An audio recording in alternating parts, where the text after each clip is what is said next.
Need to save your Canva design as a JPG for faster loading or sharing? Here's the full guide, step by step. First, make sure your design is complete. You can save any Canva project, thumbnail, poster, story, as a JPG in seconds. Click the Share button in the top right, then choose Download.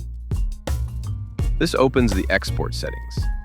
In the File Type dropdown, select JPG instead of PNG or PDF. JPG is perfect for lightweight, web-ready images. You can drag the quality slider to reduce file size if needed. Also, if your design has multiple pages, choose which one you want to export. Click Download and that's it. Your JPG file will be saved to your device, ready for upload, email, or posting. Need a transparent background? Stick with PNG.